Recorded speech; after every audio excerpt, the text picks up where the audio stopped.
Good evening, Rolling Meadows. This is the October 16th, 2018 Committee-of-the-Whole Meeting.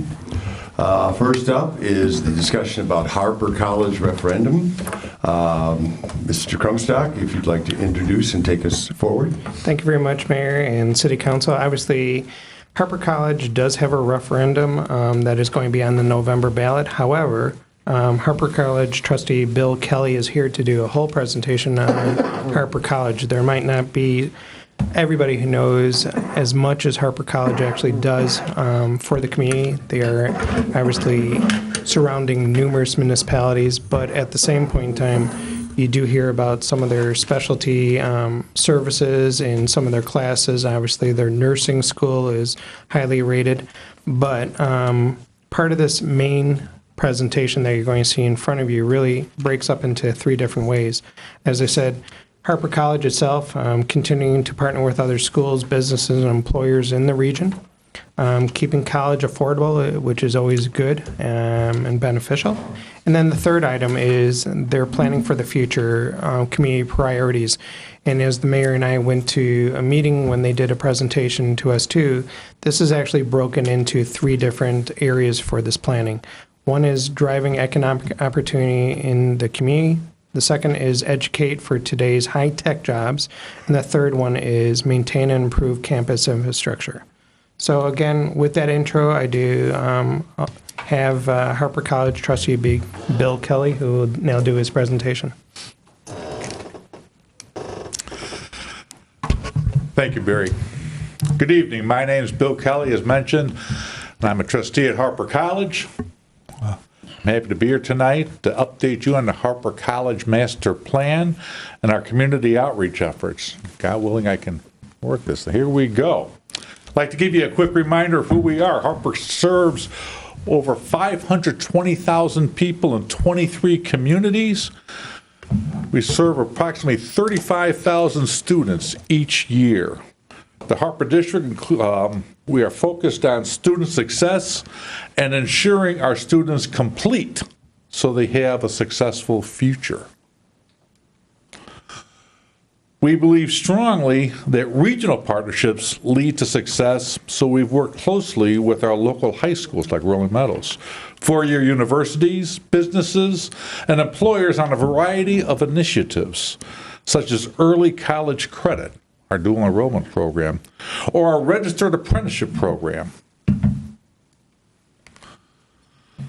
And our goal is to keep college affordable for our district residents.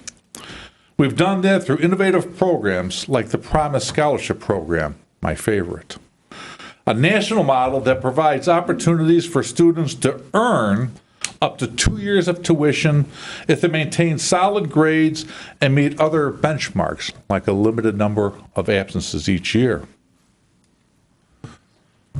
As part of our 50th anniversary celebration, we have been talking to our community for almost 2 years about the college's future. Because of this outreach and engagement, we have developed a plan that focuses on three priorities, as Barry mentioned, identified by the community and based on their feedback. And we've identified opportunities to fund these priorities without raising taxes. So what are the priorities our communities have defined? Priority number one is to drive economic opportunity in our community. Did you know that approximately 2/3 of all jobs will require post-secondary education and training beyond high school by the year 2020? Here's how we'll address priority one. We're going to build a new collaborative and innovative facility that will become a hub for regional economic development by establishing a business resource center with programs like Fast Track, customized training, and the Small Business Development Center.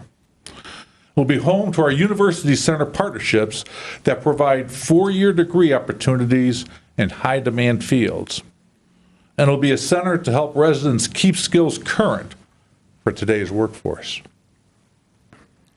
Priority two is to educate for today's high-tech jobs. Just as jobs have evolved, Harper must evolve. We'll address priority 2 by modernizing our facilities and curriculum. Doing this will allow us to better train skilled workers and support innovation. We'll renovate facilities for academic programs like accounting, business, and education. And we'll expand and improve health careers and manufacturing facilities so there are more opportunities in these growing fields. And finally, priority number 3 is to maintain and improve campus infrastructure. We have a very beautiful and safe campus that supports our student learning. We want to protect this investment. We'll address priority number 3 by maintaining and replacing roofs, electrical, plumbing, and other aging facility needs. And we'll invest in technologies that support education and increase efficiencies. How will we fund these priorities? Because Harper has been fiscally responsible, we have the opportunity to fund these priorities without raising taxes. We can do this through renewing existing bonds. These bonds issued in the year 2000 are due to be paid off in 2020. At that time, property taxes would decrease by approximately $23 for the owner of a $250,000 house. Issuing new bonds would keep those taxes at the same level. And the college would be able to raise an estimated $180 million without raising taxes. We can do this because of our fiscal responsibility and our good stewardship over the community's tax dollars. The AAA bond rating is the highest possible. This allows Harper to borrow money for capital improvements at the lowest possible interest rates, which again benefits taxpayers.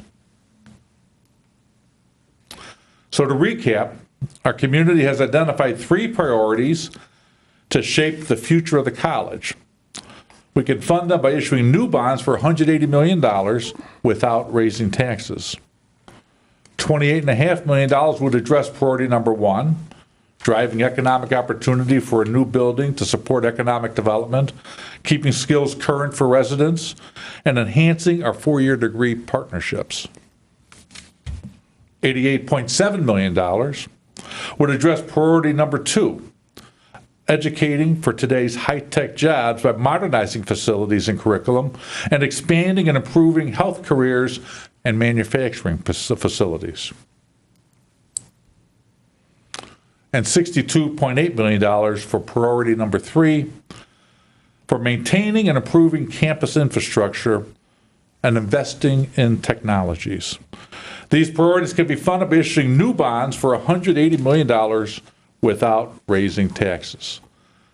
The Harper College Board of Trustees has placed a referendum on November's ballot, and voters will have the final say in approving their plan and addressing these priorities. There's additional information about the plan at harpercollege.edu/strongfuture. Thank you for the time, your attention. I'm happy to answer any questions. Well, thank you for coming forward, and you were correct. You did it in under 10 minutes. Congratulations. I know how precious your time is. Are there any questions for clarification on what was brought forth? We do have Harper's Chief Financial Officer here in the audience too, so you can feel free to have at it if you have any questions at all. It looks like you're getting out of here easy tonight. Thank you, Mary. I really appreciate your time and attention. Thank you. Thank you. Have a good evening. This now brings us to the council is now going to be open for 20 minutes. To members of the audience who to address the city council on matters that are on the agenda. We ask that persons wishing to address the city council keep their comments to 5 minutes, and their comments must be addressed to the council as a whole through the mayor, and profanity in any form is not allowed. William Kelly, we should speak on Harper College. No, just did. Oh, sorry, okay, we're done. I thought there was another William Kelly. Okay, we're good.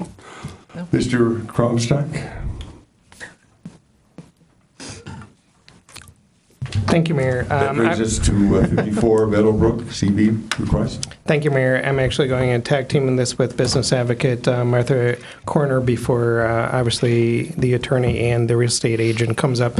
Obviously, what you have before you is 5540 Meadowbrook Court. This was actually brought to the Economic Development Committee, and for the members who were there, it was unanimously approved to bring it up to the city council at that point in time for discussion and then hopefully a resolution. The easiest way that I can tell you about this project is that the city council gave them a 6B at some point.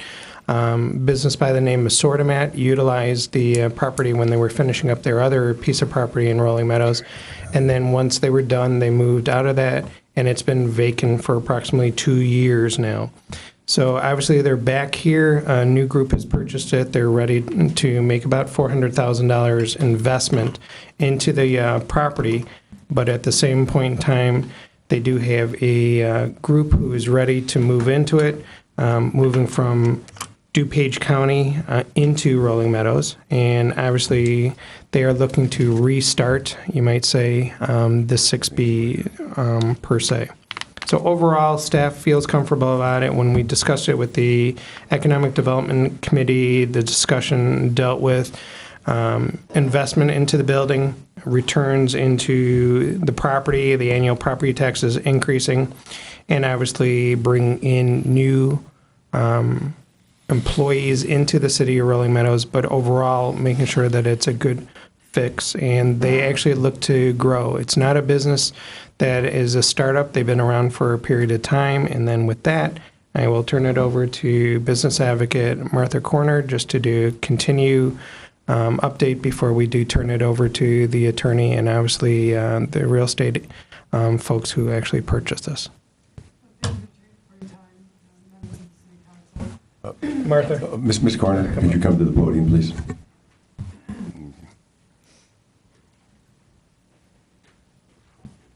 Thank you for your time. I don't have much more to add to Mr. Crumstock's presentation of the request for the 6B incentive. I met with the property owners at the property, not knowing really what to expect, but when we visited and we toured the property, I could see that the building is sound, but it is in need of some improvements to bring it into a condition that would attract a modern user. The applicants are here this evening to further describe the types of improvements that they would like to do. And again, the nature of the incentive is such that overall, the cost of the improvements would add to the underlying property value, and therefore the net increase to the tax base, although somewhat reduced because of the incentive, over time will be significantly more. So I'll allow the applicants to answer any more specific questions. Thank you. Who's up first, Mr. Crumstock? Peter, you're up.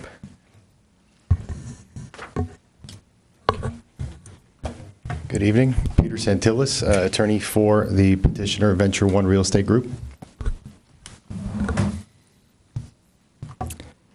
So just a little bit of background here. This is a property that in 2009, about 10 years ago, was vacant until 2013. So when 2014 came around, the prior owner of the property petitioned the city for a Class 6B, received it. And for just over 2 years, Sortimat occupied the property on a very short-term basis from, about mid-2014 through, I think it was October of 2016. Sortimat then moved kind of long-term in their own building just next door here, and they've been going ever since. But this building has been left vacant for another 2 years until today. Venture One Real Estate Group, Jeff Kelly's here as well to talk about sort of who they are and what they do. But they are a real estate group that has purchased this property in June of 2018. They are a value add company, so they have numerous projects across Illinois and outside of Illinois where they take buildings that are just like this, dilapidated. In this case, this building in the last 10 years has been occupied for just over 2.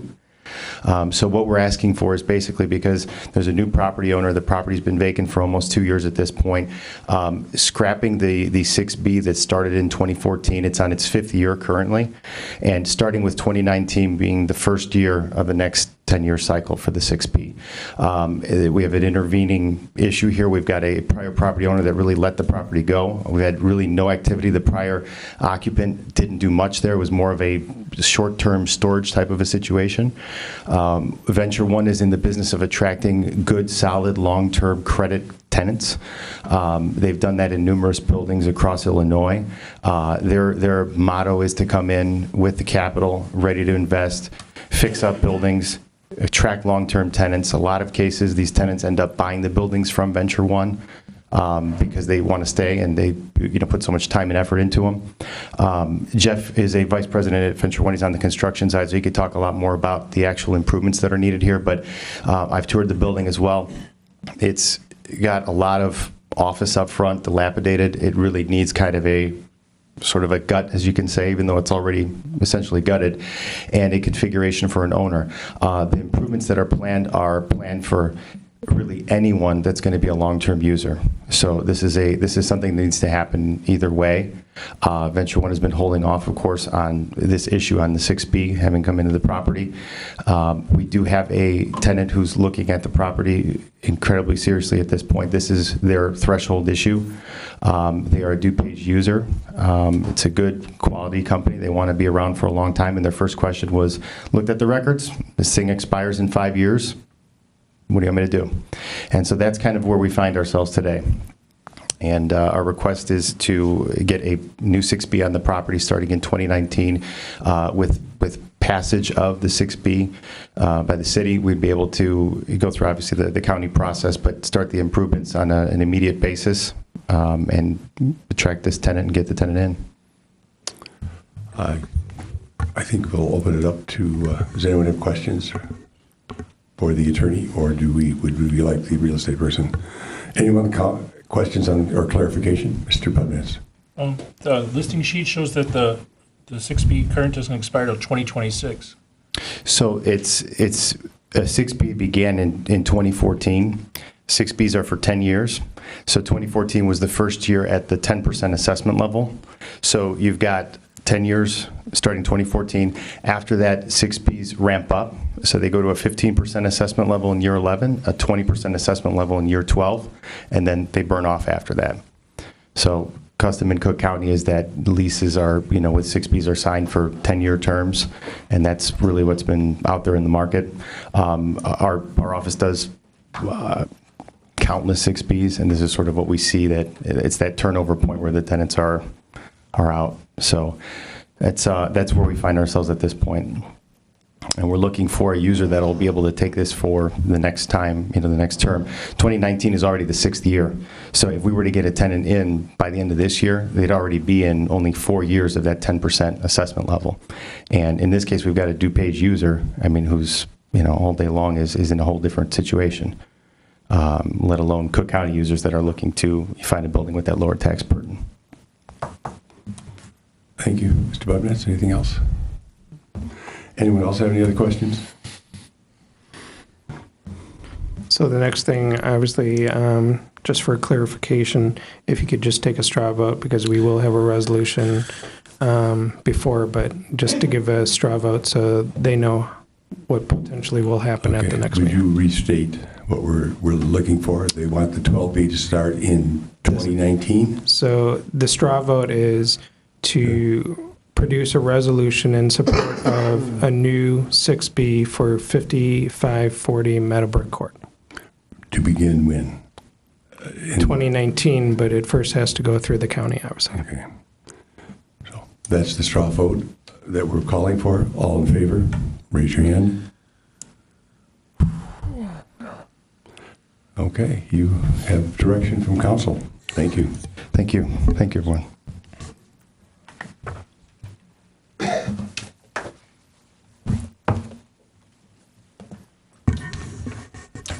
Let's see here. I don't know, Mr. Crumstock. This gentleman comes up here every year. It's about the library budget. Does he need some help? I see he brought some support back there. Well, I think this year Dick Wright is doing the PowerPoint, right? But I do need IT to change the PowerPoint, so if they can come in and just make that difference. But you are correct. Dave Ruff, Executive Director for the library, is here to do his overall presentation of the library's fiscal year 2019 budget and tax levy. And again, the City Council is in charge of their tax levy. Obviously, one alderman sitting here, Alderman Bander, has already gone through this presentation because he is the council liaison to the library. But again, we're back here and there's a slight increase that is being asked for, and I do have copies of the PowerPoint that I will pass out as Dave starts through his presentation once IT gets it up. I was trying to stall. Well, thank you for coming forward. Library's looking good. I like that new addition. Thank you, Mayor. And thank you again. We all thank you for giving us the time to come over and talk a little bit about the library. Interrupt me at any point that you'd like to. This will be a pretty short summary, but we can get started right away. First, I'd like to give you perspective on as many of these graphs as possible so that you can see the stability over the year. And next year's levy, we're looking at a 2.1% levy increase. And again, this will be a year that'll be ending up a 3-year construction expansion project for us. First time since 1987 that that's been the case.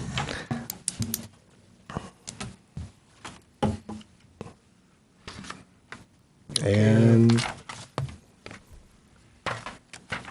I hope I wasn't just shooting that into Laura's forehead.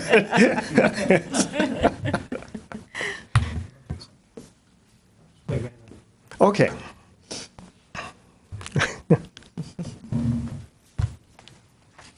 I don't have my Dr. Seuss hat on. So That's okay.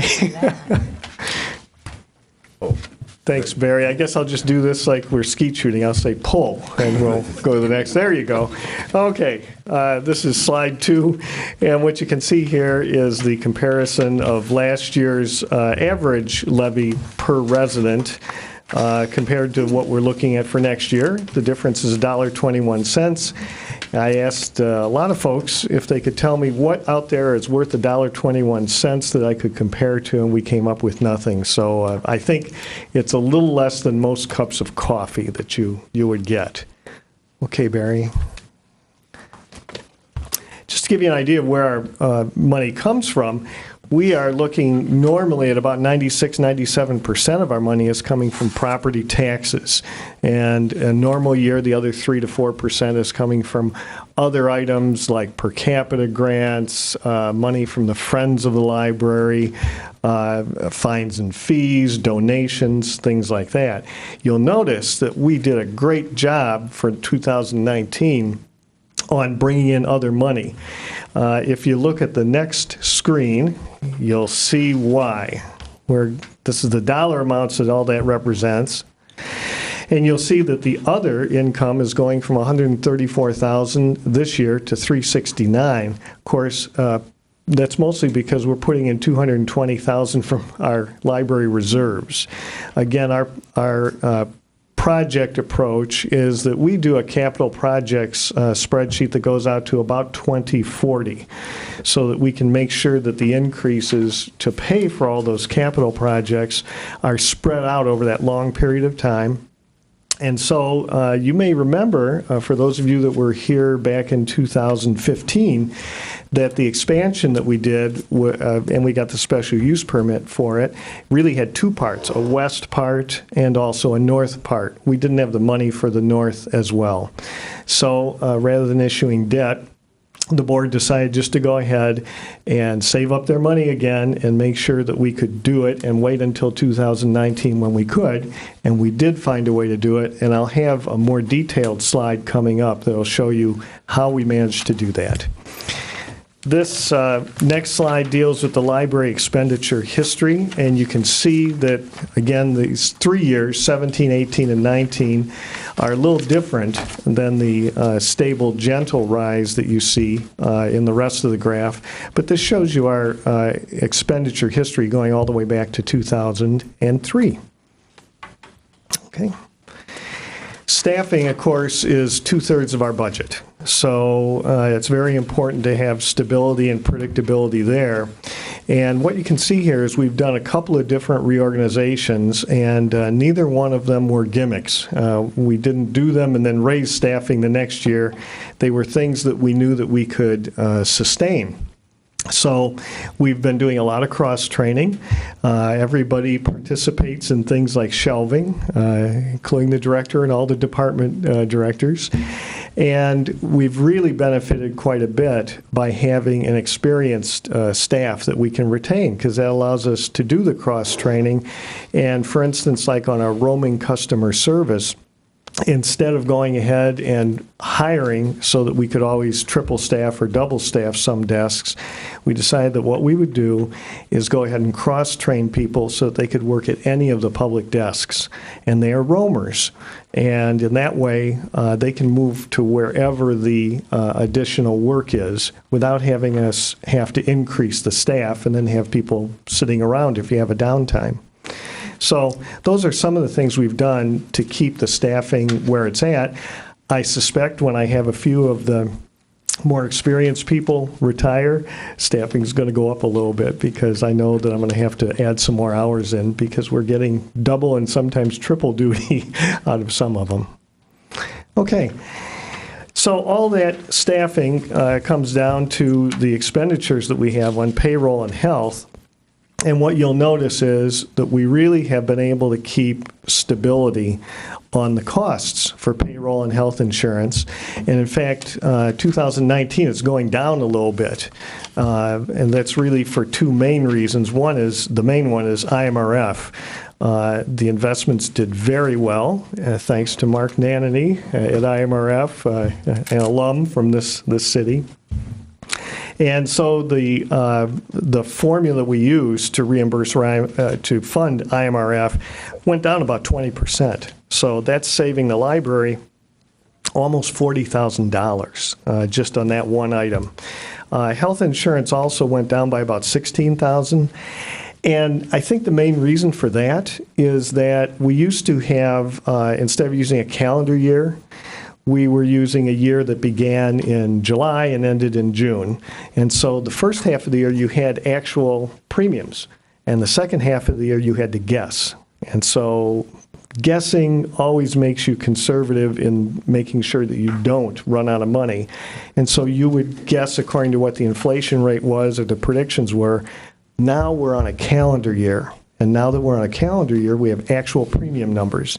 So there again, we saved about $17,000 just being able to have the health insurance premiums listed for what they really are, instead of using a projection.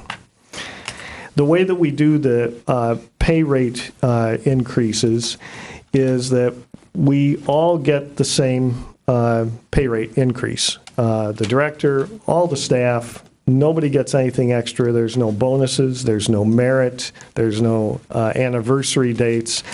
We all work from the exact same amount. To get that, what we do is we take 3 different national projections on what the inflation rate's going to be for the Chicago area. We average them, and our goal is to stay 33% ahead of that number. That number for next year for Chicago, as best that we can see it, is 1.79%. And the 3 services we use is CXOAG, BMO, and Moore's Financial Trend Forecaster. So that's how we do it. That's how we get the pay rate increases. And again, everybody gets the same amount. The only people that don't are the board, because they work for free. Thank you, board, and my apologies. All right. Now, the materials budget is very formulaic.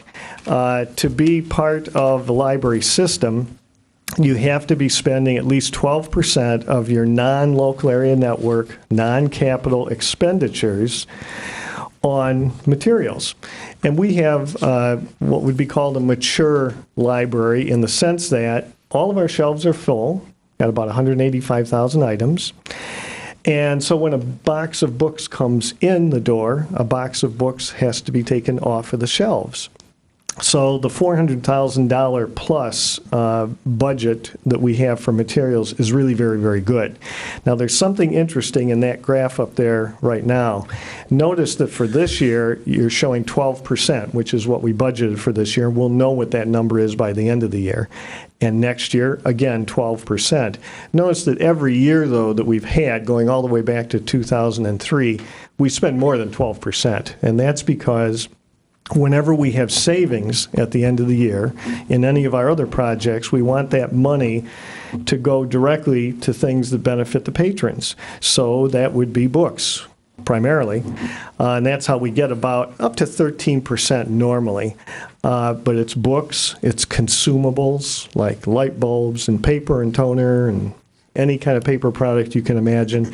It's things that would directly benefit the patrons, and then take a little pressure off of next year's budget. So that's the percentages on the materials.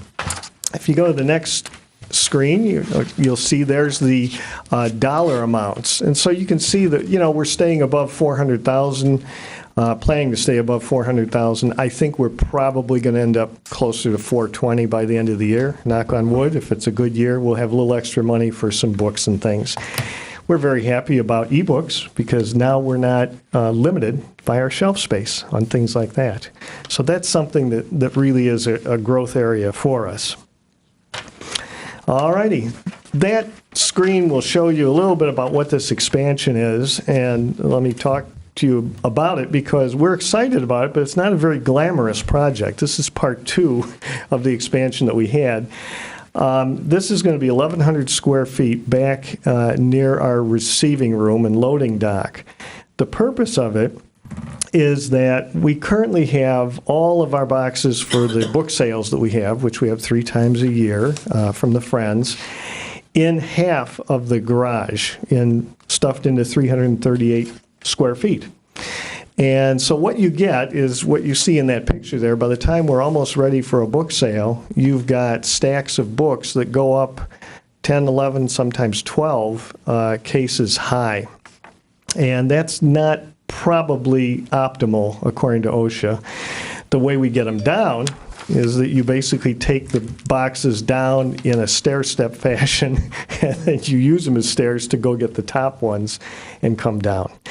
That's something we need to fix for safety reasons, but also because now it will give us a lot more room to go ahead and store some of those consumables and allow us to take advantage of some buying leverage.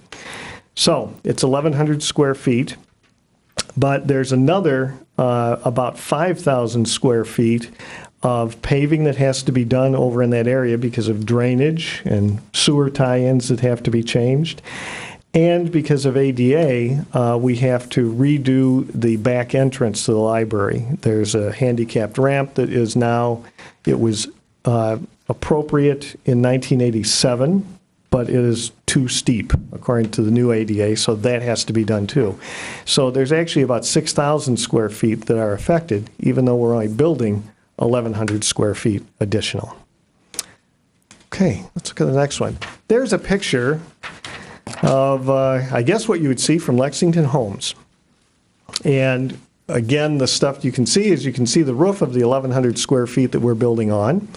And if you look to the right side of that screen, you'll see the back entrance that has to be changed. And if you look to the left center, what you'll see is that area that's near the youth services exit, emergency exit, and there's some drainage issues over there and some sewer tie-ins that have to be dug up and changed to allow us to meet all the building codes.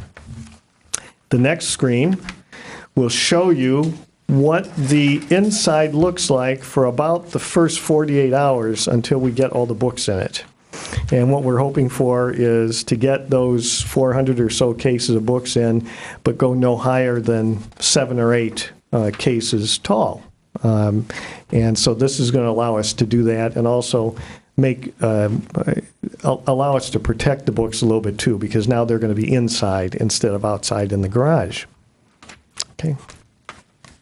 Well, the real challenge was how do you raise the levy by $81,000 and somehow pay for $461,000 worth of capital projects. This screen helped explain it to me, at least. I hope it explains it to you. If you look at the top 3 items in green boxes across the top, what you're going to see is those are increases in income. And there's the $81,000 levy increase on the left side. In the center is the $220,000 that we put in from our capital reserves.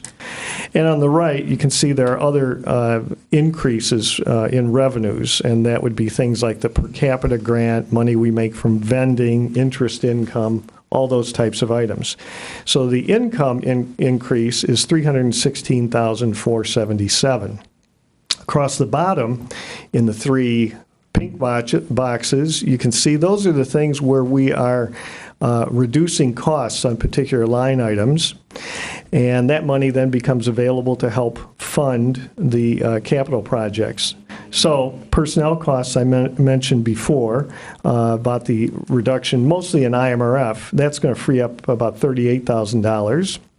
Materials costs, again, if we don't spend anything more than our 12%, it will still only be a $5,600 savings, but that money becomes available. And then the line item, the reduction in capital reserves, is going to be $100,000, because now that we have the money for this current project, we can start walking it back down as we go further. And again, we insist on doing these projects every 30 years or so. And I hope my successor enjoys the next one. So that'll be coming someday. We also have an LED project. We're going to be converting to LED lighting. We're finding, as I think you guys have found, because you're doing it or have been doing it at the city level with the street lights, it's getting increasingly harder to find fluorescent light products. And even though we don't pay for electricity, we do have to pay for ballasts, fluorescent lights, and the staff time to be walking around every morning and changing fluorescent lights. Since ComEd will pay half of the cost, this is a pretty good time for us to get started on it. So that also will be a project for us next year. Okay, and that brings us right back to the beginning with just a reminder there will be a 2.1% levy increase. And if you have any questions, that's a quick summary. I'd be glad to answer them for you. Well, thank you. Anyone have any questions, clarification for the Ms. Jacks? Just curious, what's the time frame that you're looking for this work? We think about 10 weeks, and we're looking at, depending on the weather, starting in April and being done by June. But that could shift. We just made the bid package available, or we're going to make the bid package available tomorrow, and the public notice was in the paper on Sunday. So bids will be due November 7th, and then we'll find out whether all the numbers are realistic or not. But our goal, like with the first one, is to bring the thing in on budget and on time. Thank you. Yep. With no debt. With no debt. I still remember that from the opening. Yep. And you folks do a good job of that every time. Thank you. Any other questions, comments? I guess we're going to let you and the board go home, and maybe you'll take them out to comment for ice cream. Okay. All right. Thank you. Thank you. Mr. Krumstock, I believe this is the Krumstock and Gallagher show. So what we have is also a PowerPoint here. Dick Wright, you can come up for the second PowerPoint if you would like to do that one.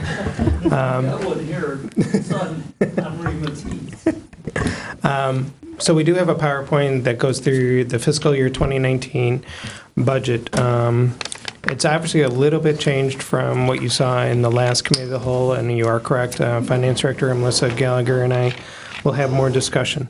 We do want to reiterate part of this presentation that we walked through. There will be 2 additional options to reduce the proposed property tax levy and use a one-time use of general fund reserves to make up, and it deals with the bond. But we do want to reiterate, this is a PowerPoint that goes through some of the things that you've heard before, but also going through the budget itself. It is a snapshot. Obviously, the budget is available on the city website. We do have a copy at the library, and obviously the deputy city clerk has one in her office. It's right by the candy. So if you come in, you can grab some candy and look at it. So we do want to reiterate, I would say if you have questions, please ask at the end, and we'll go back to that. But again, at the end of it, our direction that we're looking for is really, our staff recommendation is to move from the 4.7 down to 2.7, and then utilizing some fund balance in the general fund. With that, I do turn it over to Finance Director Melissa Gallagher. Thank you, Mr. Krumstock, and Mayor and City Council. We are pleased to present the 2019 proposed budget, and we want to walk you through the PowerPoint presentation. And as Barry said, at the end, we'll circle back to a few items. And again, this is the city's financial planning document. I do want to thank the City Council and the Mayor and our departments working so hard on the budget. First off, we like to just as a reminder, that the city is committed to financial excellence and fiscal responsibility. And with that, the city, over the last several years, have developed fund balance policies for the city's general fund. Back in 2014, we developed one for the refuse fund in 2015, and the 911 fund in 2016. And within each one of those fund balance policies, we are within parameters. A very important piece, too, is to remember that the City Council is committed to long-term financial planning and the outlook for our city's operating and capital needs. And with that being said, we've received awards that we're very proud of from the Government Finance Officers Association for the city's audit, which is considered the CAFR. We have received the Popular Annual Financial Report Award from GFOA, which is also known as the Citizens Report, and also the Adopted Budget. And all of those items can be found on the city's website. Under our transparency tab in terms of our audits, budgets, and citizen reports, and we're very proud of those awards. They do also go a long way with our credit rating agencies as well. And on our city's website, we do also show our city's credit rating, which right now is with Standard & Poor's as an AA+, and also with Moody's as an AA3. This is a very strong credit rating, and both the credit rating agencies note that we have strong capacity to meet financial obligations. This slide was actually a fun one to put together. We have made a lot of progress inviting new businesses to come into the city of Rolling Meadows, and we're very proud of that. So we put down shop and dine local, and I think that really says a lot. This is one of the things that we've been working on as we're working towards the bond council information that we're preparing for the official statement. So we have lots of information that we'd like to share and tell our story with our credit rating agencies. So again, this is just one that we want to make sure that folks are knowing that we've got a lot going on in Rolling Meadows. As Mr. Krumstock mentioned, our budget calendar and process, we did release the budget at the September 11th City Council meeting. The revised budget now is on the City Council's, on the website as the proposed budget. And as mentioned, there is a copy at the library and City Hall. We have completed our one-on-one budget meetings with City Council and the Mayor. And we've answered some additional questions and provided responses along the way. We had our first public hearing on the city's tax levy and also the library tax levy, and that took place at the October 9th City Council meeting. The public hearing is coming up for the city's budget and the library's budget, and that will take place next week at the October 23rd City Council meeting. Overall, just as a big picture to the 2019 proposed budget, the city's priorities really is investing in completing capital infrastructure improvements. The city's budget for the general fund in particular, because it is the largest operating fund for the city, shows a 29.8% fund balance. It is within parameters for the fund balance policy. The year-over-year change for the general fund is just less than 1% for revenues, and that equates to $57,000 as a surplus. decrease for revenues. Video gaming revenues and licensing, we have estimated those moderately on what is known at this point in time. That will, of course, be changed over that point in time when we update those items going forward. The general fund's expenditures show a slight decrease of less than 1%, or $149,000. And really that, as Library Director Dave Ruff also mentioned, there were improved pension returns for particularly IMRF, fire, and police pension funds. And we also made some other minor expenditure changes in the general fund. The city is actively working on economic development activities and enhancing community event activities, and we are measuring these items as we're going through the budget process, particularly in food and beverage tax, building permits, and other revenue items. As City Manager Barry Krumstock mentioned, there will be some alternative property tax options that we'll be discussing. We are monitoring the state's budget impact and, of course, making sure that we're adjusting for those items as we go along. But this is what we know at this point in time as we've presented the proposed budget. Overall expenditures have continued at relatively low levels, and we are trending in line with revenues. So we're not seeing any large swings at this point in time. We have increased our chargebacks from what is known. And, of course, as we've mentioned, we have our fund balance policies. At some point in time, we will be coming back with future fund balance policies in 2019, 2020, and thereon, but at this point, those are the three we have, and we're very proud of that. Budget planning calendar, we still have some dates on the calendar. We're going to come back to this slide, but I just want to mention that we've got, of course, as mentioned, we've got the public hearing coming up for the library and city budget. We have the October 23rd with continuing on some ordinance readings and resolutions. And we have the November 13th meeting coming up. For the November 20th meeting, as noted on the bottom, we're probably going to be asking you as a city council to evaluate whether or not we need to just remove the budget discussion, and we've accomplished enough tonight, because we could turn our attention to other items such as completing the utility rate study, the bond issuance process, finalizing the final budget items, IMRF filing, you name it, we've got a lot going on. So that's one of the requests that we'll have. And then our last budget approval process would be on the November 27th meeting.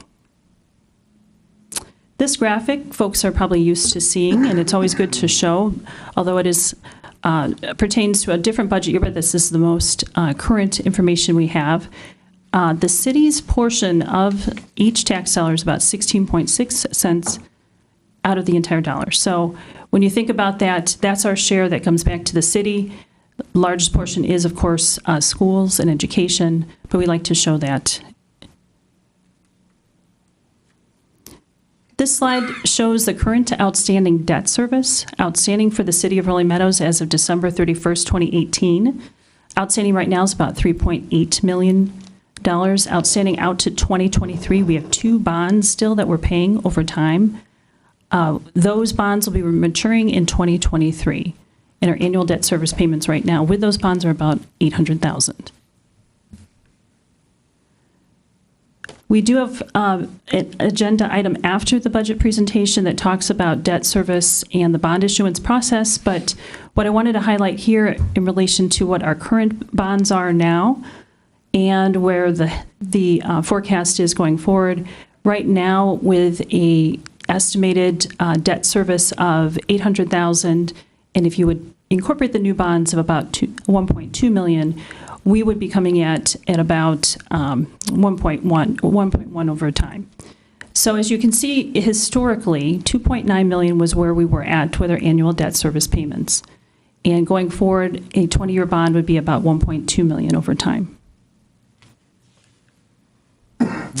Our fund balance summary page is also listed in the budget. And we list this by fund. We estimate per the beginning fund balance for 2019. We like to show this as an all-in for revenues and expenditures, and then the estimated fund balance for the 2019 year.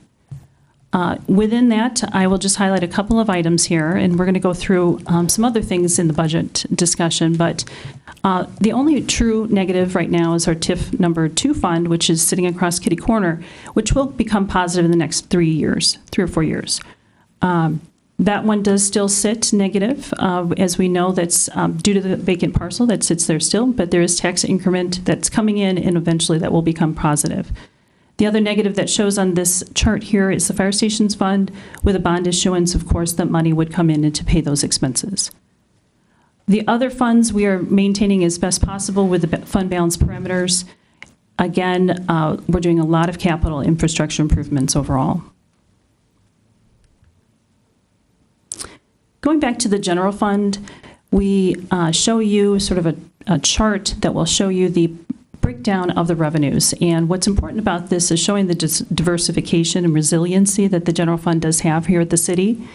Property taxes making up about 36%, which is the largest share, but then followed by local taxes, intergovernmental revenues, which does include income tax and PPRT, charges for services, license and permits, fines and forfeitures, and some minor items. But that is the breakdown of the general fund, and it just does show a diverse and resilient general fund revenue stream.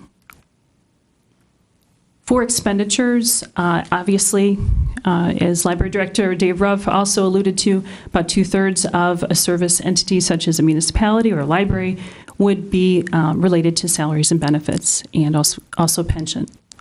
And that is in regard to the general fund expenses as well. The 2019 budget within the document itself, as I've mentioned, we're looking at the general fund right now. And what we show here on this chart will, a couple things here. On the left side, we do show you the by month, what it takes for 1 month of expenditures, what the dollar amount equates to, and what the percentage is for fund balance. Remember that our fund balance policy is 15 to 30% of expenditures. So our expenditures as proposed are $32.7 million. And based on that 1 month and that percentage, you can see that we're about right now, 29% for our fund balance estimate for 2019 when you look to the far right. What's important about this is a couple things. Our year-end estimate for 2018 is coming in better than expected. The budget was about 20% fund balance. We're now coming in as an estimate of about 30%. Do remember that we have $1.4 million reserved or restricted for compensated absences, and so that's taken out of the formula. But ending for 2019 is about $9.7 million, and that's about 29% fund balance.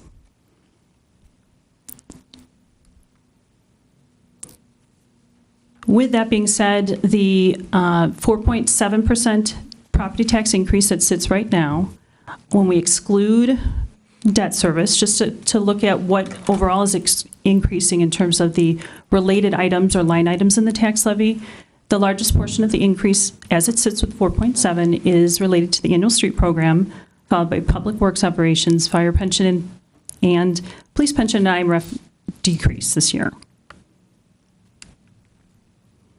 So we're going to run through the property tax scenarios, but we also want to come back to these because obviously, as City Manager Comstock mentioned, we are looking at a reduction in the property tax levy from 4.7 to 2.7 as a staff recommendation. And with this being said, we did review this at the September Committee-of-the-Whole meeting, but I do want to just briefly go through this because it relates to the other options. Within the proposed tax levy scenario, that we have in the proposed budget. We have a 4.7% increase, which equates to about $657,000. And as we've mentioned, police, fire, and IMRF pensions, based on the actuarial studies, show a decrease for next year. That means that we've obviously achieved some investment returns that we are happy about. We're hoping that continues for next year, but there are reductions for this year. In the 4.7% increase, there is a slight increase for public works operations of $2,998. And then we have a line item included in there for the proposed infrastructure bond of approximately $1.2 million. In the 4.7, we also have the annual street program increase of $100,000 so that it does bring the annual street program funding up for the property tax levy of $1 million. And that brings that down to that 4.7% increase. And as we have mentioned, we are looking to a reduction of the property tax levy of 4.7 as proposed to 2.7. So there have been some additional thoughts on how we can stage this over time.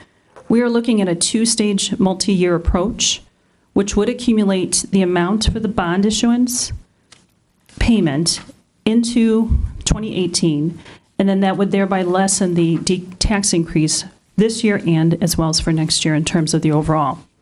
The partial amount for the future debt service payment would be levied in the public works line item for 2019, and then reallocated and estimated for the annual debt service payment for future years.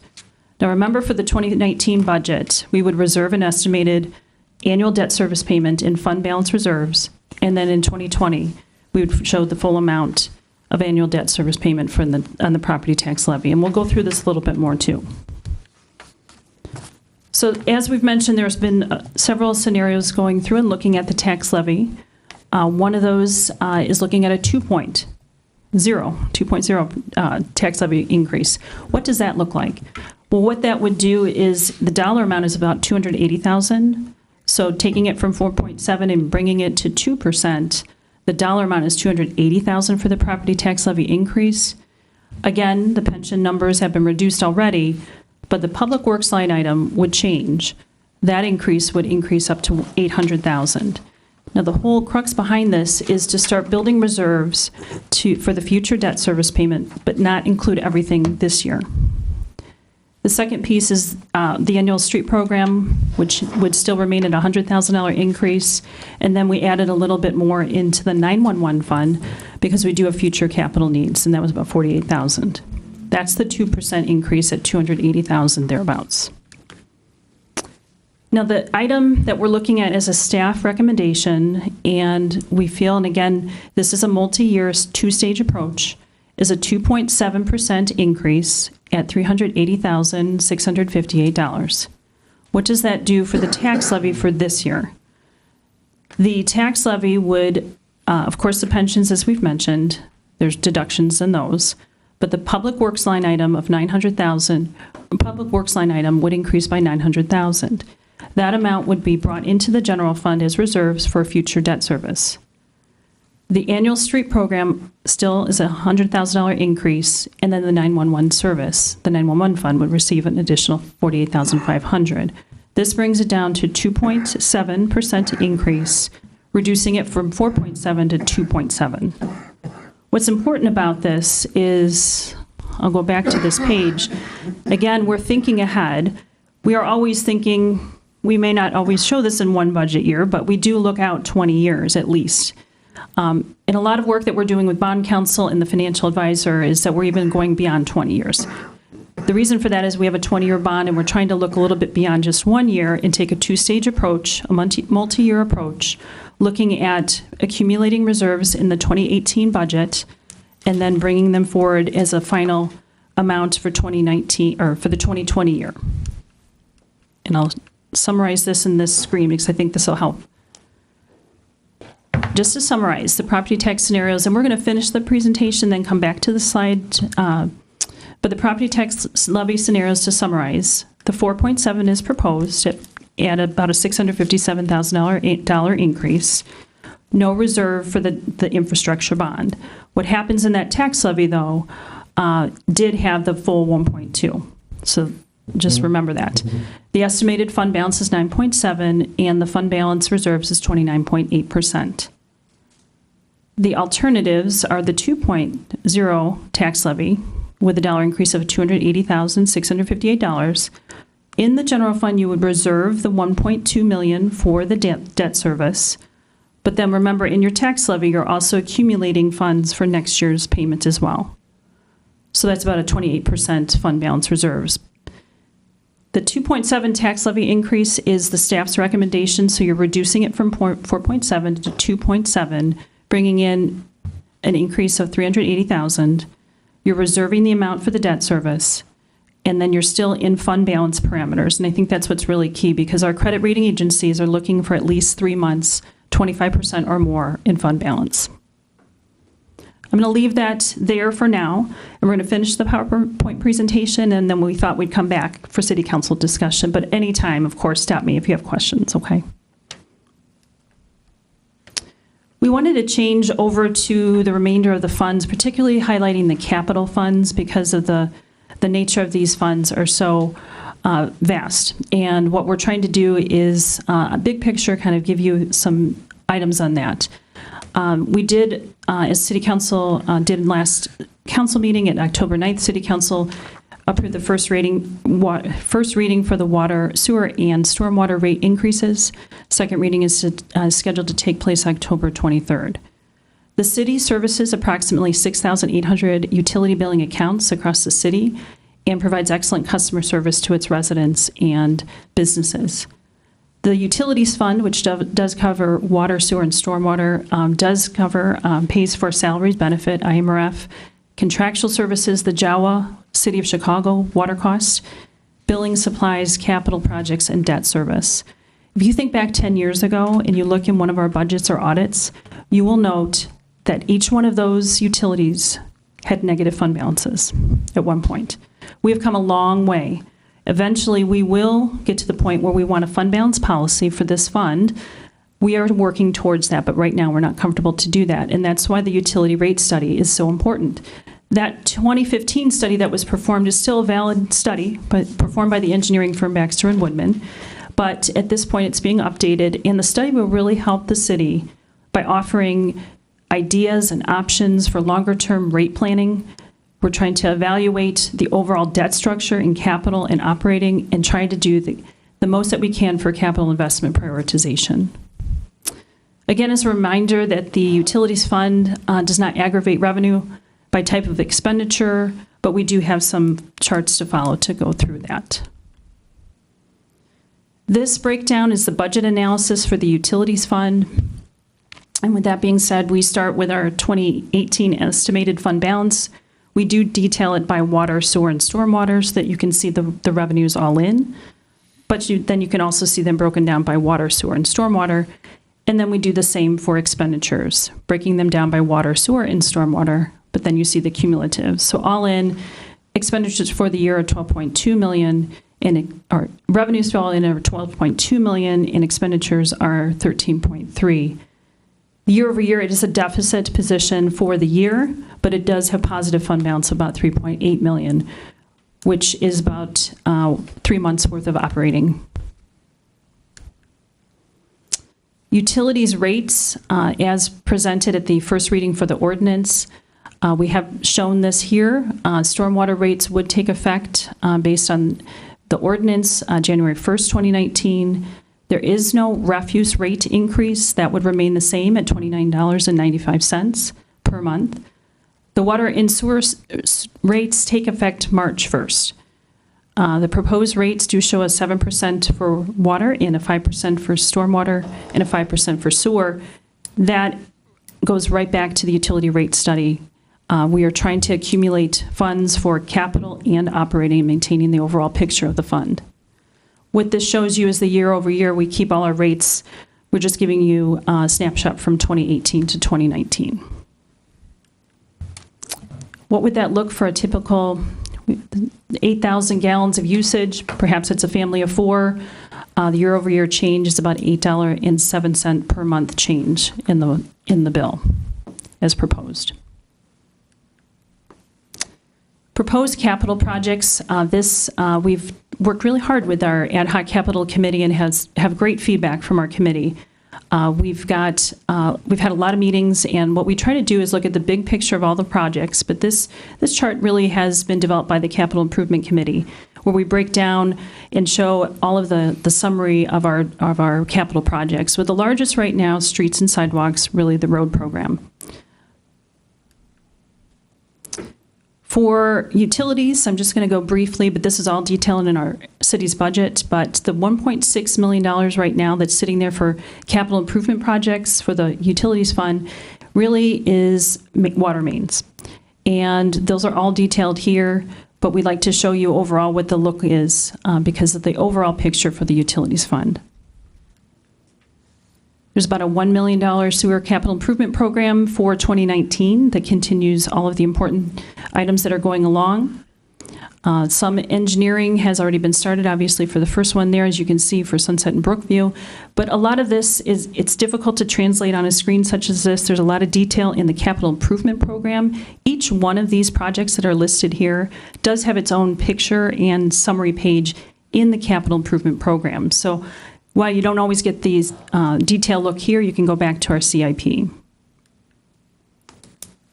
For the police and vehicles equipment, that is paid for in the general fund. We have 3 vehicles for next year, and also our mobile fleet and records management system, and that is paid out of the general fund. Recall, that's not a chargeback, that's just an expense from the general fund each year. 911 fund, we have about $350,000 worth of improvements. That, of course, is paid by the tax levy in a separate 911 fund. We have an outdoor warning siren, and we have the mobile CAD upgrade for next year, and that's being worked on with the police department, fire, and city manager with Northwest Central Dispatch. For vehicle and equipment, it is housed and supported by chargeback, so it's housed in its own fund, an internal service fund, and all of those items are paid by chargebacks from other funds. It is a fund that we are looking at to make sure that we have consistent expenditures year over year. Our Public Works Department and all our departments work very hard to make sure that we're maintaining a consistent level of expenditures over time. And all of this, again, each one of these line items has its own page in the capital plan. So about $2.4 million worth of vehicle and equipment for next year. City building improvements, which is in our building and land fund, some of those items are shared by our Public Works also shares expenses with the Park District, so some of that is about a 34% reimbursement back. But the largest item in next year is for the HVAC control replacement for the final phase for City Hall. We also have the police range. There are other items, and again, each one of these has its own capital page, but $1.1 million worth of city building improvements.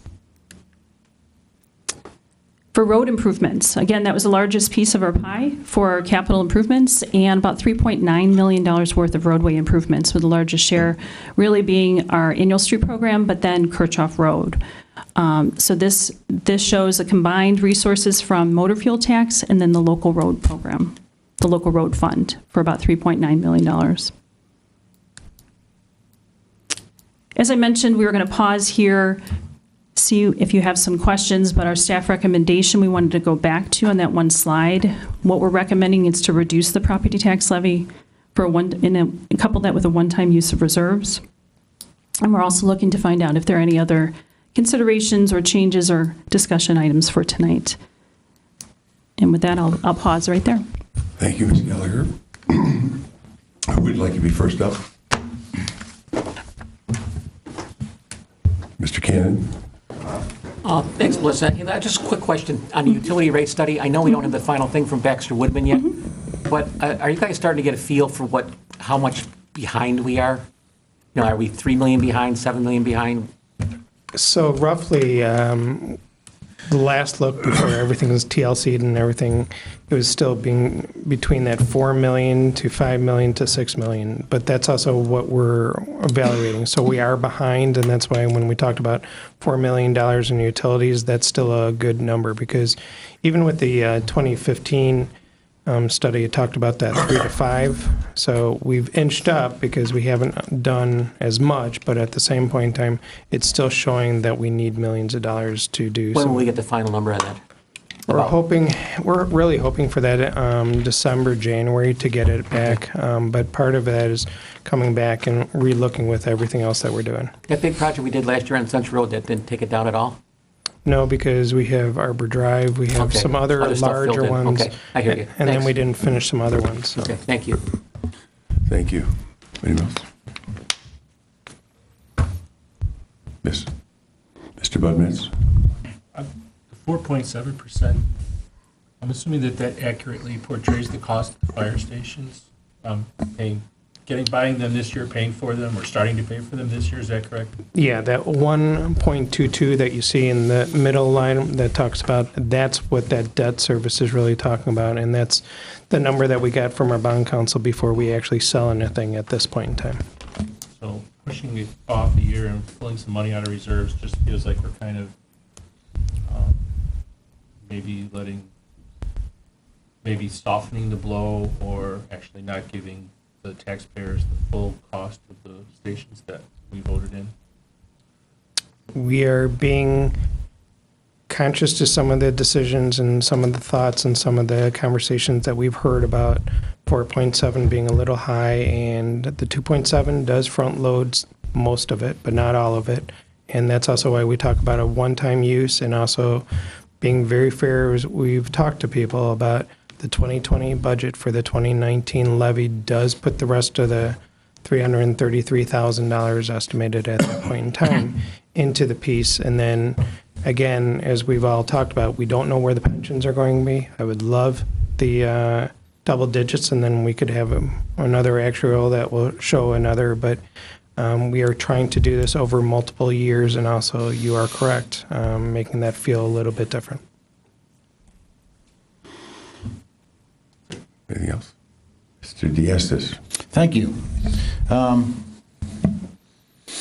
3 or 4 years ago, I think, Mr. Cannon and I proposed a video gaming. And it's taken us 3 or 4 years to get this far. And I thank everybody for your support of that.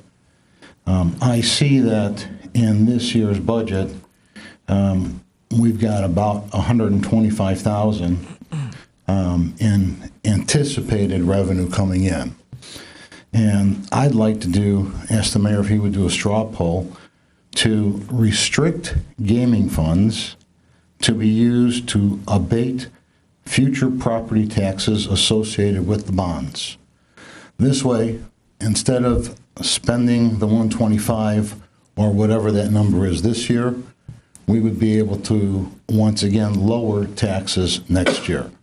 I think it's a good use of that funds. It's a new revenue stream, and I think it will help us lower future costs, and we can review this every year. There may become a year when all these new restaurants and these new lounges and these new gaming video establishments pay off a year's worth of it. Maybe not right away, but it certainly would be a good way to give money, not tax residents, and give money back to the community. This is a new fund, so I'd like to see if the mayor would be so kind as to do a straw poll. Well, first of all, open it up for any other questions or discussion from the council. Mr. Banger. Thank you. But 2 thoughts on that. Number one, that fund is so brand new, I wouldn't want to make any decisions with monies that aren't found yet. Number 2, anytime we're restricting or earmarking funds, it just makes me uncomfortable because it just ties our hands as far as anything. It takes a turn down the years. Now we have to reverse our decision on that. So I wouldn't support something like that. Thanks. Thank you, Mr. Banger. Ms. Majakis? I'd like to know staff's thought on it. Just off the top of your head, sorry. Certainly that is something that's feasible. It's in the newest of new stages. We haven't even received $1 except for the terminal operator licensing and the G1 license. But at this point, it's something that can be reevaluated, like you mentioned, every year, as Alderman Diaz has mentioned. And so to your point, staff would have little issue with that because of the fact that it's something that you can reevaluate each year as part of your budget process, whether or not you're going to abate part of your property tax levy. Okay, thank you. Further questions or discussion? So, Mr. Diaz, would you just restate your request for straw vote? Yeah, to restrict gaming funds that we collect, whatever that number might be, to be used to abate property taxes associated with the bonds. Thank you. For next year. So it won't have any impact this year, or just whatever money we may collect, we would use it next year to lower property taxes. So we'd be looking at the 2020 budget. Correct. Well, because right, we're doing right, 'cause we're in 2019 now. right, So this exactly. would be 2020. Right. Okay. So may I have a straw vote on Mr. Diaz's idea to funnel future video gaming revenue for 1 year? For 1 year for the purpose of abating taxes in 2020. Mm-hmm. Correct. All in favor, raise your hand. We have 4 opposed. You have a straw vote. Council has given direction to staff So that will be part of next year's discussion for the 2020 budget. Because we're not doing it for, we're doing the 2019 budget, but when we're discussing the 2020 budget, that's when this will come into effect to abate the taxes, correct? Yes. Yes. Yes, yes. We were restricted, so it will be in there, so. Okay. I just want to make sure that everyone on the council understands what we did and the folks in the audience that we're discussing it, because there is a long, from the time it first starts, when someone puts in an application for liquor license, gaming, I've met with the gaming officers, I've met with a number of them, and sometimes it's 6 or 7 or 8 months from the first time someone does a liquor license till the time they get a gaming license. And I believe when we were looking at the revenue streams, it'll be a year or 2 years before we see a regular revenue stream. It's just me looking to the future. Correct. Any other questions on where we are at the moment? Mrs. Gallagher? If there are no other questions, then we go back to that first question just for the straw vote bring it from 4.7 down to the 2.7, which is staff's recommendation, and then with the one-time use of reserves. Okay. So any discussion on what has been proposed by staff to bring it down to 2.7 with the use of reserves for one time? Can we have a straw vote then on staff's recommendation to bring it down to 2.7? All in favor, raise your hand. 1, 2, 3, 4. Opposed? 1, 2, 3. No, I'm not opposed. Did you vote for? I'm not opposed. I think I would like to see 2%, but so I'm not opposed to 2.7, but I'd prefer to see 2.0. So, okay, so I don't know how I would vote. vote. In other words, the vote was 4-3 for 2.7. No, I'm okay with 2.7. Okay. But I would prefer 2.0. Okay. So I gather, is there any, to bring that forth, discussion? So it sounds like the vote was 4-3 for 2.7. Mm-hmm. And we could go forward with a discussion of 2.0, but it looks like the council's already given us. Well, that's why then I'm not opposed to 2.7. Okay. Thank you. Just clarification so everyone knows where we're at. I would prefer 2.0. Okay. Thank you. And then one other comment and question. Obviously, if you have other questions, please send them to us. But at this point in time, unless something really comes up, staff's November Cal meeting at this point in time would not have a budget discussion unless we have additional that comes up. So, thank you. Thank you. We're done. We're moving on to the next one, Mr. Comstock. The next one, obviously, I will turn over to Finance Director Melissa Gallagher, and this is again another continuation about bonds, next steps, just to keep everybody understanding what's going on. Thank you, Mr. Mayor, Mr. Krumstock. There's no video on this one. Excuse me. Within the council packet, we've got the preliminary timetable for the bond series 2018 issuance. Some items have already been approved in terms of the financial advisor and the bond counsel. At this point, the city's professional service providers, the financial advisor and bond counsel, we have been working on the preliminary draft timetable, and that is also in the council packet as well. With that being said, we are still looking at a bond issuance for 2018. So I'll walk you through a couple items. In the council packet itself, we've got the bond series 2018 on one side, and then there's a bond series for 2019. So it's a two-part bond issuance. What is the reason for why we're issuing two series is because you do receive savings if you issue under a certain amount in one fiscal year or one calendar year for the IRS. So we would receive about a 25 to 40 basis point or 0.25 to 0.40% savings. And the bond proceeds for this year are estimated at $9.5 million. And that would cover the costs, the majority of the costs for the fire station, including the site selection, the design phase, the land acquisition, the remediation, the demolition, and the construction of Fire Station 15 at 3201 Algonquin.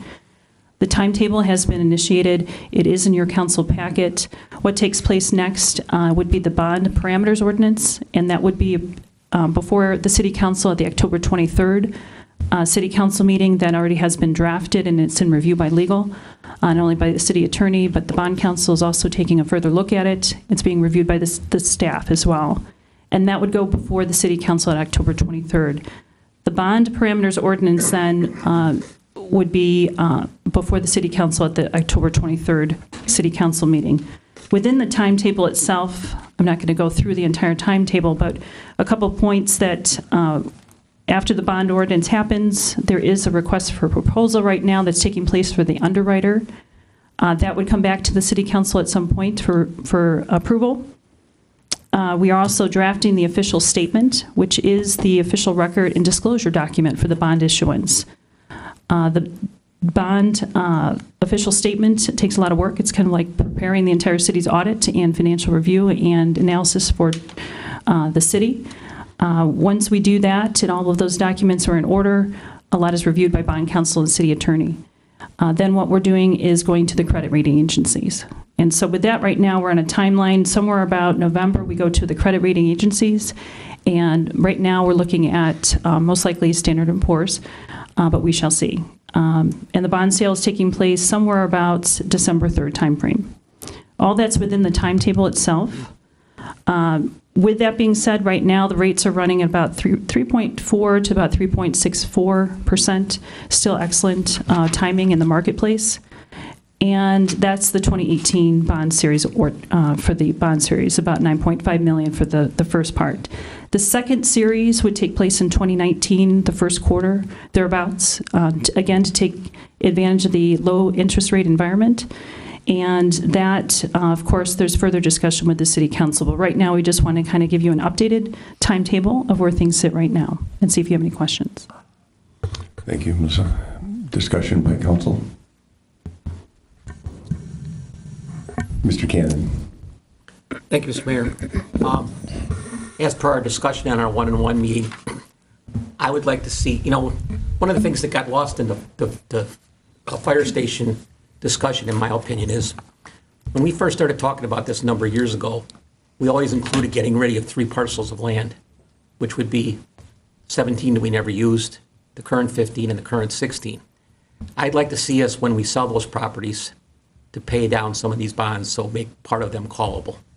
I don't know if that's possible, but that's what I would like to see. We are actually, when we work with our bond counsel, we do talk about what years we can have calls. That actually does change some of the rates, but that is in our mind completely as we discuss with them. But they also give us the best advice at that point in time, what is a good call, and then it might be if we sell it, we might put it in reserves until that call actually gets available. But those are all part of the discussions that we have with them about making sure that things are callable, so that 20 years we do have chances, just like we've done in the past, to refinance and get some of our debt off too. Great, thank you.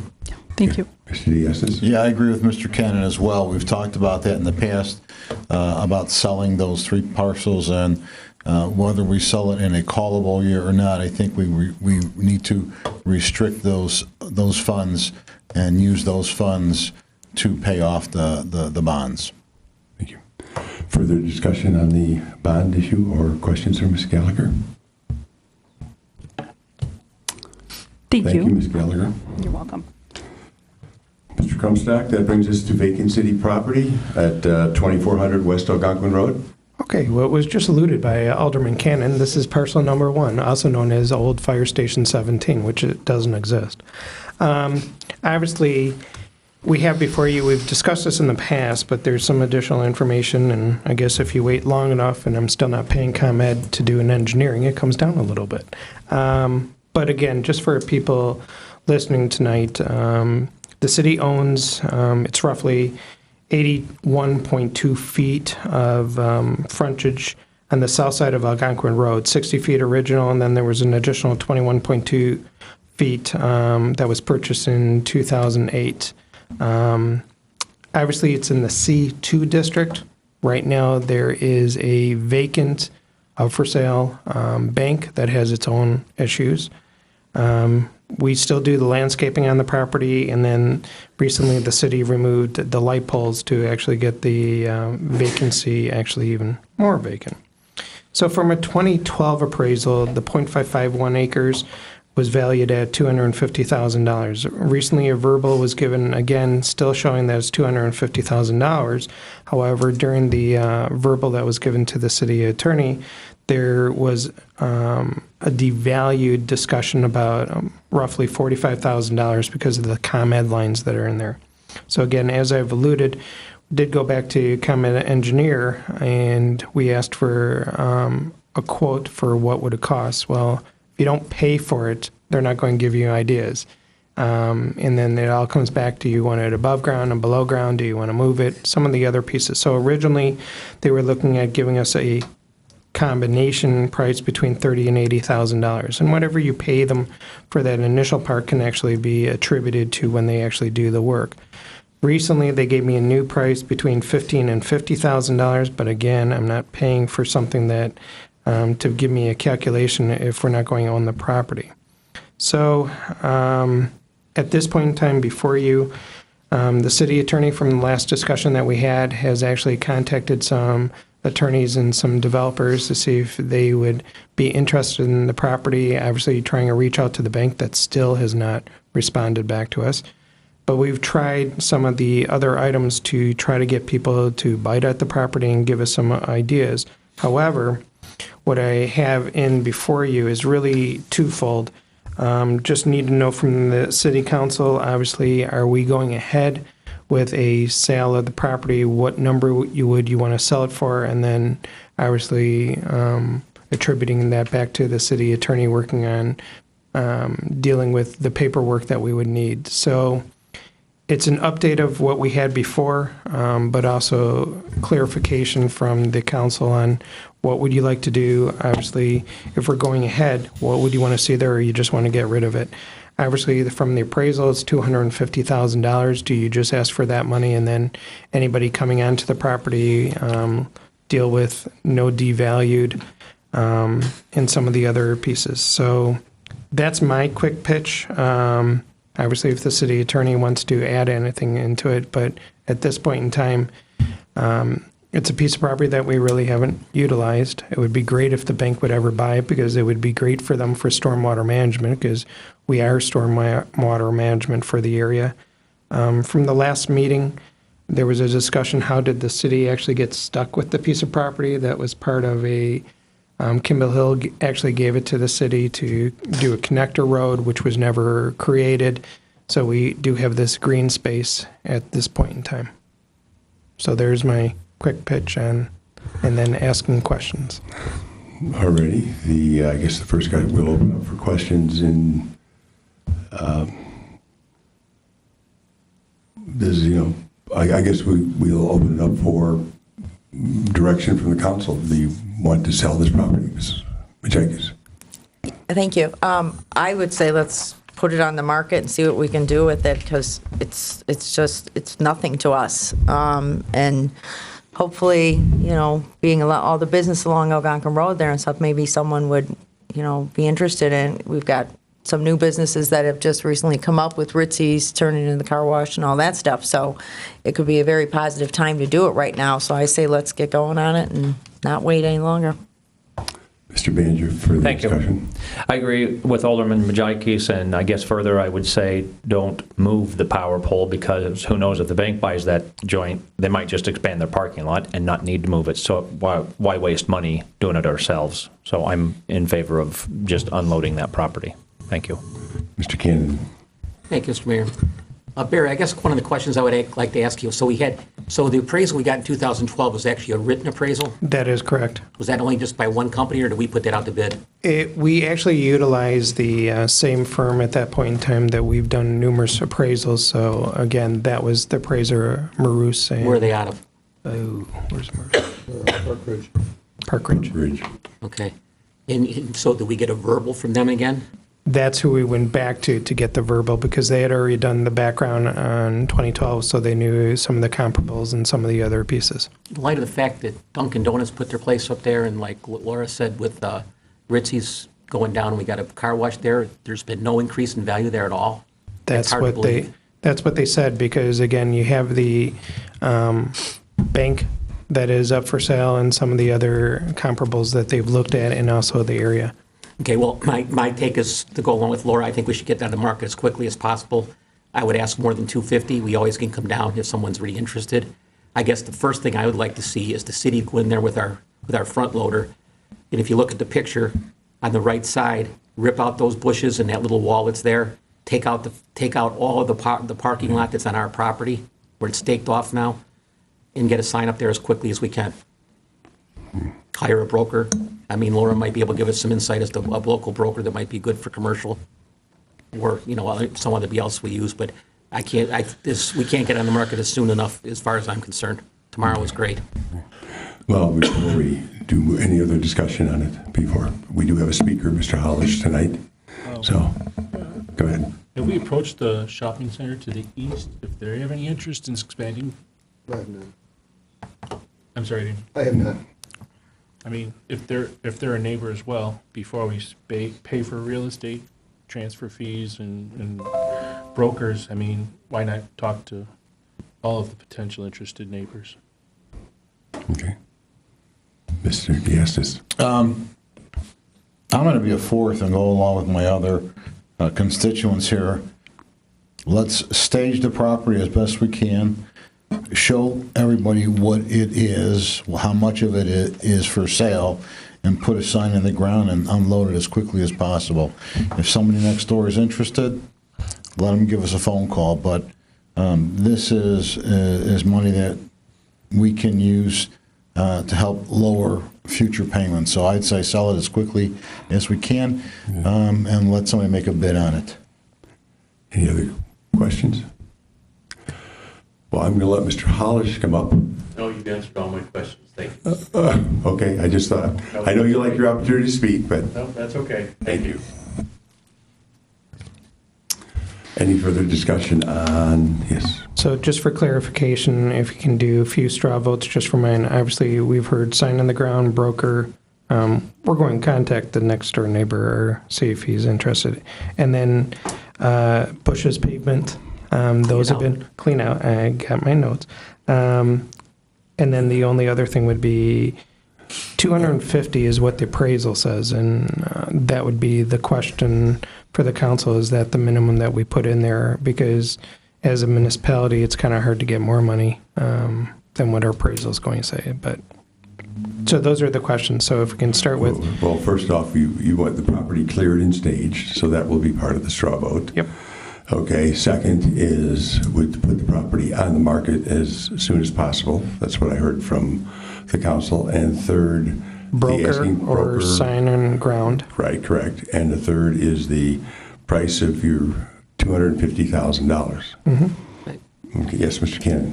Mr. Mayor, I guess I would disagree with the 250. I mean, maybe we could ask Laura for her opinion because she's a pro at this stuff. But I mean, if it started at 250, we're sure not going to get more than that. And we're likely going to get an offer less than that. So I would just suggest we try to get at least a higher price as a list price and be willing to negotiate down. Maybe we should stop talking about how much we think you could get, how much we might be able to get, and just move forward. I thought that's what we were talking about, so okay. Yeah, no, it's just... That's fine. Yes.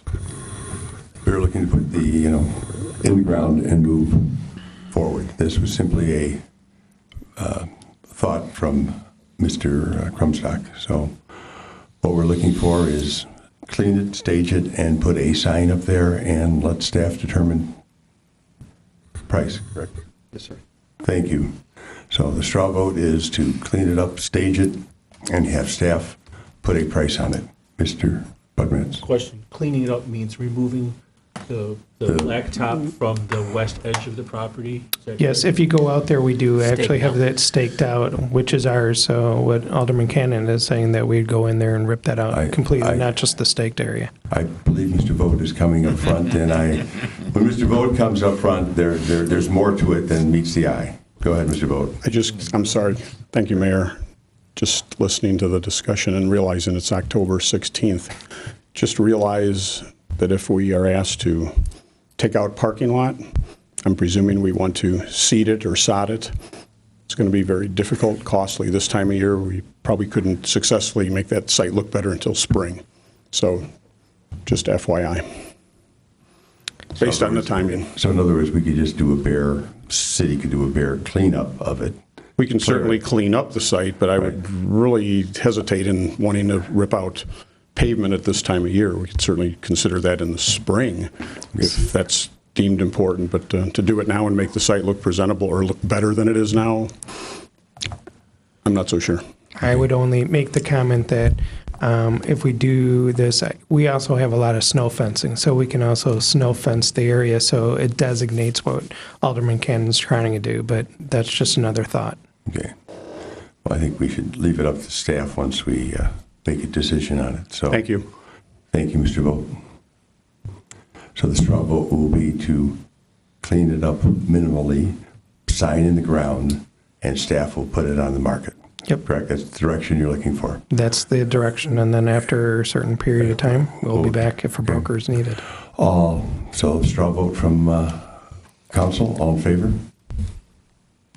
It's unanimous. Okay.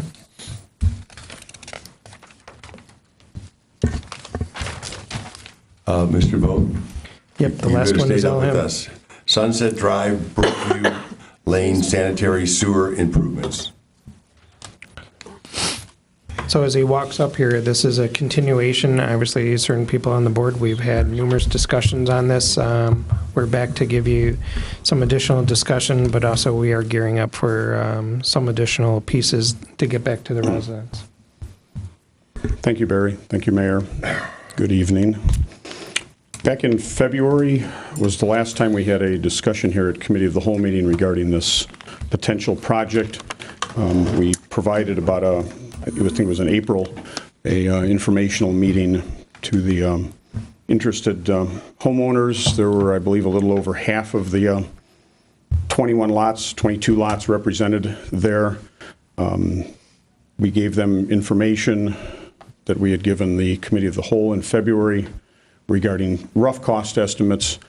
The residents almost unanimously asked us to consider getting more detailed cost estimates specifically to their homes and work that would be necessary for them to actually make sanitary sewer connections from their property. And not only would that be on the private property in terms of a sewer installation, but also abandonment of the septic system, and even in some cases, plumbing revisions, changes to their own homes. In some cases, it might be advantageous for the homeowners to do that.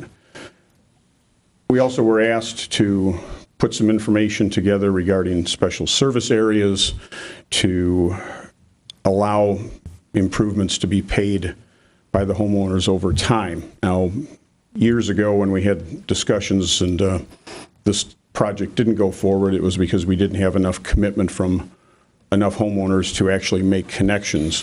The project, as we're looking at it right now, would require those connections to be made as part of this project going forward. No speculative, we'll put the sewer in, we'll stub it to the property and then leave it. So our vision here right now is to actually provide a hookup to every homeowner, unless somebody just totally refused. And at that point, if we did a special service area, they would still have to pay for those improvements, but could defer the actual installations until later. There was expression of minimizing neighborhood impacts, particularly trees. We had discussion with regards to, yes, if we have to pay more money to save trees or save things on private property, that would have to be at the property owner's cost, direct out of pocket. There's also a question about determining whether the city would require connection fees to be made. I'll get back into that again in a minute or two. Over the summer, we utilized our engineer that had been assigned to this project, Engineering Solutions, Ed Kalina. We worked with our utility staff to inspect all but 4 of the homes. And the reason we had 4 that weren't inspected was we didn't get contact from them and didn't get their permission to do inspections on the yard, in the backyard, the septic systems inside the house, to be able to make an accurate determination of what was needed for each lot. So at this point, we've assembled some updated cost information that's more refined with regards to the public improvements. We've had a couple of local small contractors assist us with looking at a sampling of lots and giving us some prices in terms of septic system abandonment, in terms of lateral installations, looking at the lay of the land out there for these lots, and have developed that.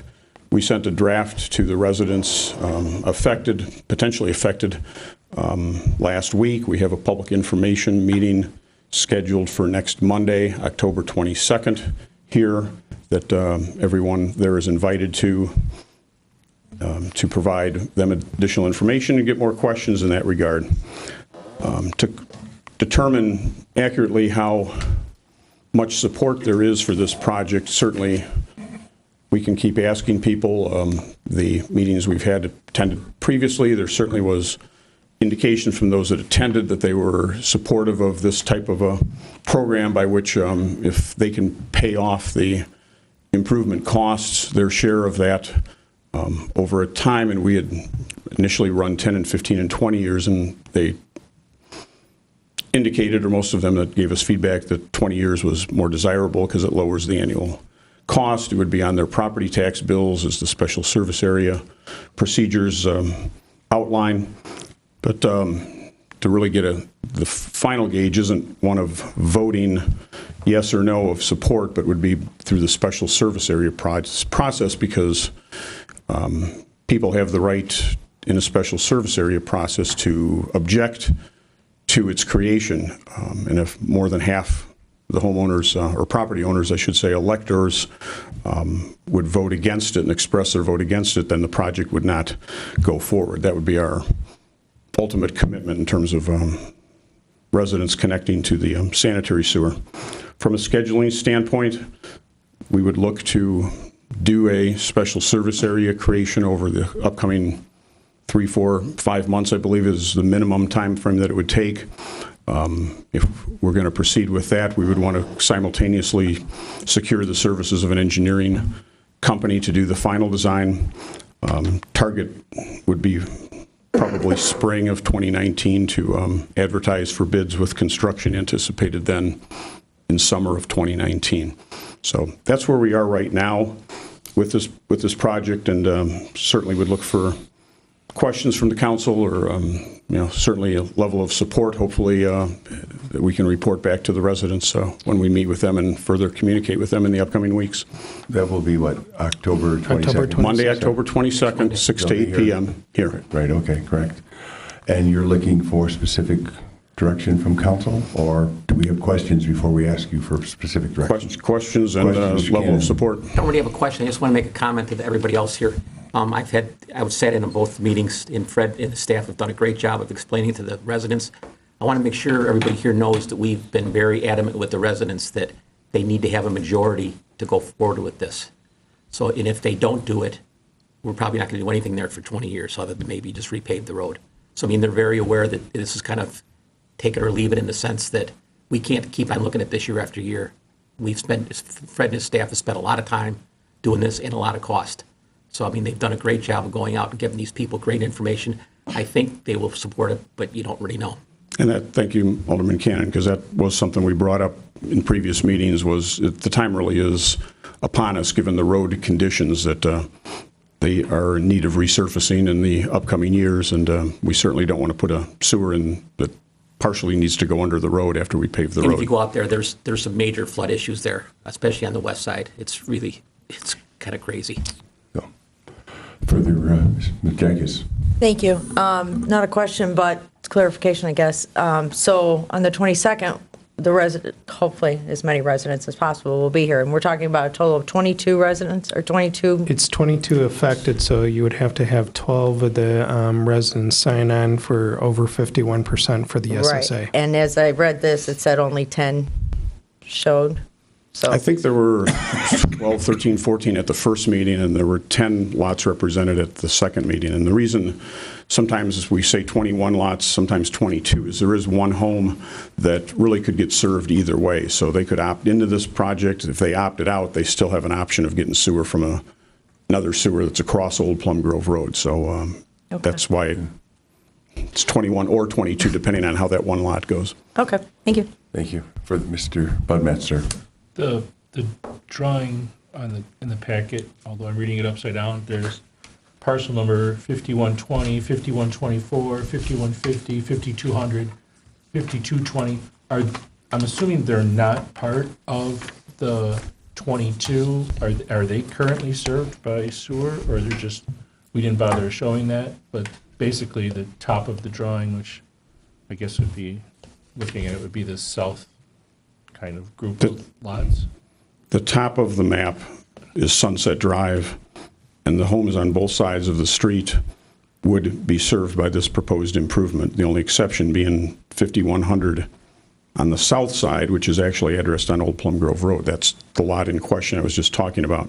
And then on the left side of the map, or the west side, all of the lots on Brookview would also be serviced. There are no lots on Old Plum Grove Road proper other than that one at 5100 that could be benefiting from this project, but all the others are on Brookview or Sunset.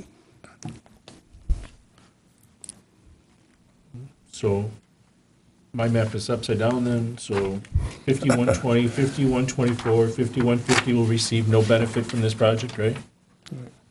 Correct, unless there's a line drawn to the lot that represents the lateral proposed. And are they part of the 22 that are in the special service agreement area then, or not? They would be the 22 lots that would be in the proposed special service area. The lots on Old Plum Grove Road have a sanitary sewer that was built when the road was reconstructed about 10 years ago, and some of those property owners had sewer stubs put in, and some of them have not yet done so. Most of them said no. Okay. Okay, thank you. Mr. Banger. Thank you. And thanks to Alderman McCannon for pointing that out, because this will be a big waste of time if the majority don't. I'm a big fan of the special service areas. They're paying for the upgrades in the service along with us. So if the majority opts, I'm in support of that SSA. Thanks. Thank you. Further discussion. Mr. Williams. Am I to understand that the cost of this installation, the financing of this installation will rest with the city, not with them? Because there's no mention of any of that cost worked in here. The special service areas that the city has done in the past have involved public improvements to which the city paid half the cost, and then the benefiting properties, whether it's residential or commercial industrial, have paid the other 50%. So that's how we calculated in the chart that's attached to the letter, the what we call public improvements, the sewer installations, and then the services in the right-of-way. The private improvements listed, which is item 3 and 4 in this chart, would be borne 100% by the homeowners. By the homeowners. So in other words, the $835 a month would be more or less the city's, and then the $1,400 would be theirs. Is that right? Correct. Okay. That answer all your questions? Mm-hmm. Thank you. Further discussion or clarification? So just to clarify something, you have a meeting next Monday, and if you don't get the commitment next Monday, then this is all mute, correct? Basically, is Monday, you're looking for commitment, correct? We're looking for commitments, at least verbally, and hopefully we will get that indication from a majority of the 21, 22 homes that are there. If we don't, I would envision that staff would recommend and send out a kind of a final letter saying this is your final chance. Please indicate by mail or call whether you have further interest, and if you don't, then we will report back to the council that there is not sufficient interest to proceed any further. Either way, you're going to get feedback from what happens on Monday, because if we do get feedback that's positive and we have enough people, then we would start the process of doing the SSA, but we need to go through this process. But after the Monday meeting and a Friday letter coming up, you will hear, unless Alderman Cannon wants to do a ward report coming up. Appreciate the offer, though. We'll be happy to do that. So in other words, you would like staff to give you direction. If it's positive on Monday, we'll move forward. If it's not positive, staff will pull the plug. Is that basically? Well, if we don't have a positive, hypothetically, if we only have a certain number of people who don't show up, then we're going to do the survey to get a better feedback from those people. But one way or another, you're going to hear what the resolution on Tuesday or on the 22nd is. But at the same point in time, then we're going to do the survey if we don't have enough comfort level. But if you have 15 people show up and they all say, yeah, we're out for it, then we're going to be telling you it's a positive and we're moving ahead with it. But if we only have a number of people and we need some additional responses, then we're going to do the survey and then get back to you that we're doing the survey and then what the survey actually showed. So what specifically does staff want tonight? It's more of a discussion today just to get your comfort level, and we haven't brought this in for some time, and also make sure that you're comfortable how we're proceeding, that this might come pretty quickly at that point in time. And then how we're still proceeding as staff is that we're doing the discussion of an SSA over 20 years is roughly what we're saying. But at the same point in time, just making sure that everybody's comfort. Not everybody's been on the board for 2+ years that we've been discussing this with the residents. And again, Alderman Cannon's been very good at going to 2 meetings with the residents here too. And some of the residents, as we've had the meetings, really want to know, well, what is the council's position? Are they going to support financing options such as we've presented here or tweaked, in different ways? And we really can't answer that other than discussions such as this. So if there is objection to moving forward, then we would want to hear that so that we can relay that back to the residents. If there's no objection, at least we can report back that at this point the council is supportive of the project. So what I'm hearing, it asks council for a straw vote that if you get the votes, council will support moving forward. That is what we're asking for, because again, the city is upfronting the overall money, and the SSA will get back to the money over 20 years. So any other, Ms. Majakis? Yes, thank you. So if you get the support of the residents there and stuff, what are you looking at time frame starting this and stuff? I mean, how far out and how long of a project is this? At the most aggressive, I would anticipate we could complete final engineering during the winter, bid the project in spring of 19, constructed in the summer of 19, and then however the special service area starts in terms of filings with the Cook County assessor and tax bills, they would probably see that its first year in 2020, I would expect. And from a local standpoint, what amount of this project might be part of a infrastructure bond issue, whether or not that's just limited to the public improvements, and the private improvements would have to be specific out of the city's utility fund. But all that needs to be worked out as we go through the special service area process if we proceed. Okay, thank you. Thank you. So, yes, Mr. Cannon. Yeah, one last thing, Mr. Mayor. I just want to remind everybody also that one of the goals of Public Works and staff has been to try to reduce the amount of septic systems in our city. And most of them are out in that area. That's the area that we annexed 20-some years ago. And that's where the majority of the septic systems are still left. And it's our goal to get rid of those as many as we can as a city. So it's just kind of a side note on this whole thing. Most of these people are on septic right now. So we're going to ask for a straw vote for the Sunset Drive, Brookview Lane, sanitary sewer improvements that staff, if staff gets the okay, the council will approve it. All in favor? Aye. 1, 2, 3. It's unanimous. Thank you. Anything else on this? We will relay that to the residents at the meeting next week, and we will report back as we have new information. That's all. Thank you. Do I have a motion to adjourn? Yes. Second. All in favor? Aye. That was good.